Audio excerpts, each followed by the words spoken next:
नमस्ते। जब knee replacement के बारे में हम सोचते हैं तो जनरली पेशेंट मुझे आके बहुत तरह के क्वेश्चंस पूछते हैं, जिससे पता चलता है कि लोगों के मन में बहुत डर है नी रिप्लेसमेंट के बारे में या जॉइंट रिप्लेसमेंट के बारे में। देखिए दोस्तों, अगर हम नी की लास्ट स्टेज आर्थराइटिस की बात करें तो उसका ट्रीटमेंट सिर्फ और सिर्फ नी रिप्लेसमेंट से ही होता है। देखिए, नी रिप्लेसमेंट तभी हम करते हैं किसी इंसान का जब उसके घुटने की कंडीशन ये हो गई है कि उन्हें रोज़ दर्द होता है और उनके चलने में उन्हें प्रॉब्लम होती है। नी रिप्लेसमेंट का मतलब कि वो नी रिप्लेस नहीं होता, हम उस नी के अंदर कुछ आर्टिफिशियल चीज़ें लगाते हैं जिसके बाद इंसान को पेन नहीं होती है। आपको मैं इस मॉडल के तरीके से समझाता हूँ कि एक्चुअली नी रिप्लेसमेंट का मतलब क्या होता है। एक नॉर्मल घुटना जो होता है उसके अंदर एक गैप होता है ऊपर वाली हड्डी और नीचे वाली हड्डी के बीच में। वो गैप बना होता है कार्टिलेज से, जो कि जैसे जैसे हमारी उम्र बढ़ती रहती है वो कार्टिलेज घस घस के वो कार्टिलेज और कम हो जाती है। तो घस के हम देखते हैं लास्ट स्टेज आर्थराइटिस में 60, 65, 70 ईयर की एज में कि ये जो घुटने की हड्डी है आपस में घसने लग जाती है। तो इन पेशेंट्स को हम देखते हैं कि अंदर टक टक की आवाज़ आती है और चलने में बहुत दर्द होता है। किसी किसी पेशेंट का घुटना धनुष जैसे टेढ़ा भी हो जाता है। इस ऑपरेशन में हम क्या करते हैं कि घुटने को खोल के कोई हड्डी निकालते नहीं है। घुटने का रिप्लेसमेंट का मतलब ये नहीं कि हम घुटने को बदल देते हैं, घुटना आपका ही रहता है, पर उसको खोल के हम नीचे ऐसे एक प्लेट जो कि टाइटेनियम और ऊपर एक प्लेट जो कि कोबाल्ट क्रोम मटेरियल या ऑक्सीनियम मटेरियल की होती है उसे हम लगा देते हैं। एक बार अब ये प्लेटें लग गई तो ये ऊपर की हड्डी और नीचे की हड्डी के बीच में एक गैप आ जाता है जो कि जैसे पहले कार्टिलेज से था, तो इंसान बिना पेन के चल सकता है। मैं ज़्यादातर अपनी प्रैक्टिस में देखता हूँ कि जो नी रिप्लेसमेंट के पेशेंट्स होते हैं उनकी उम्र अबव 50 ही होती है और ज़्यादातर वो फीमेल्स ही होती हैं।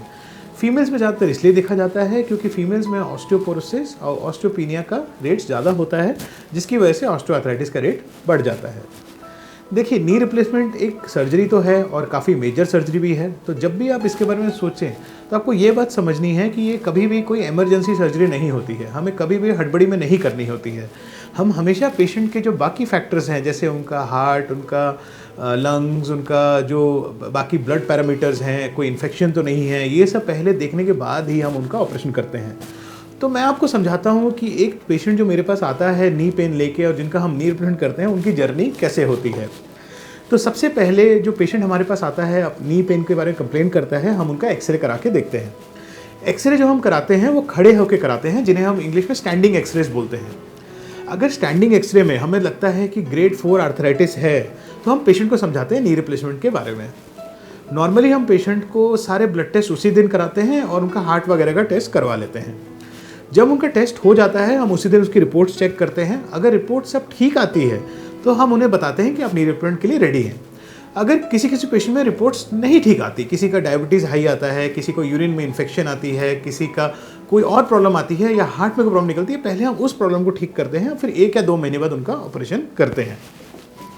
जिस दिन हम पेशेंट का ऑपरेशन करते हैं हम चाहते हैं कि पेशेंट आए, पहले सारे टेस्ट करा के यहाँ आके रिलैक्स होकर एडमिट हो। नॉर्मली हम 1 दिन पहले पेशेंट को एडमिट कर लेते हैं, अगले दिन हम सुबह उनका ऑपरेशन करते हैं। ऑपरेशन के बाद उस दिन उस पेशेंट को हम रेस्ट करने देते हैं और अगले दिन मॉर्निंग, मतलब ऑपरेशन के 20 घंटे के बाद हम उन्हें खड़ा कर देते हैं। अगर घुटने का एक ही घुटना चेंज हुआ है इंसान का तो नॉर्मली हम देखते हैं पेशेंट अगले दिन ही विदाउट सपोर्ट चल सकते हैं। बट अगर 2 घुटने चेंज हुए हैं तो उन्हें 2-3 दिन एक स्ट्रेचर या एक वॉकर जिसे कहते हैं उन्हें पकड़ के चलना पड़ता है। लोगों के मन में डर रहता है कि ऑपरेशन के बाद मैं बाथरूम नहीं जा पाऊंगी या मैं सीढ़ी नहीं चढ़ पाऊंगी, नीचे नहीं बैठ पाऊंगी, और ये बहुत स्वाभाविक चीज़ है कि आपके मन में डर होगा जब आप ऑपरेशन कराने जाते हैं। नॉर्मली हम क्या देखते हैं कि पेशेंट्स के अंदर 2 से 3 दिन के बाद थोड़ा बहुत सीढ़ी चढ़ना स्टार्ट हो जाता है। वॉकर जो है वो 2 नी चेंज करने के बाद 10 दिन के अंदर छूट जाता है। ऑपरेशन के बाद 1 महीने तक थोड़ा पेशेंट को कष्ट रहता है, बट वो कष्ट वैसा नहीं होता जैसा कष्ट आपको पहले था ऑपरेशन से। थोड़ा जो ऑपरेशन का कष्ट होता है, पर फिजियोथेरेपी और कुछ दवाइयों से वो कष्ट का भी निवारण हो जाता है और वो ठीक हो जाता है। ऑपरेशन के 1 से 2 महीने बाद पेशेंट बिल्कुल ही पेन फ्री और लाइफ लॉन्ग पेन फ्री रह पाते हैं। लोगों के मन में एक डाउट और होता है कि नी रिप्लेसमेंट के बाद जो हमारा घुटना है वो बहुत साल तक चलेगा नहीं, जो डॉक्टर ने जो लगाया वो पता नहीं कितने साल चलेगा, 10 साल के अंदर ख़राब तो नहीं हो जाएगा। तो हम जो आजकल लगाते हैं वो मल्टीनेशनल कंपनीज जो जैसे Johnson and Johnson, Smith and Nephew, DePuy, ये सब के लगाते हैं घुटने। इन घुटनों का लॉन्गेविटी बहुत अच्छा होता है, ये 20, 25, 30 साल तक ख़राब नहीं होते हैं। तो मैं आपको इस वीडियो के माध्यम से यही बताना चाहता हूँ कि नी रिप्लेसमेंट के बाद ज़िंदगी बिल्कुल ही नॉर्मल होती है। आप अपनी ज़िंदगी को एंजॉय करने के लिए इसको करवाइए ताकि आप पेन के साथ एक रिस्ट्रिक्टेड और घर के अंदर बैठे ना रहें। और अगर आपको कोई किसी प्रकार का क्वेश्चन है तो आप हमें आके मिलिए और हम आपकी ज़रूर सहायता करेंगे। नमस्ते।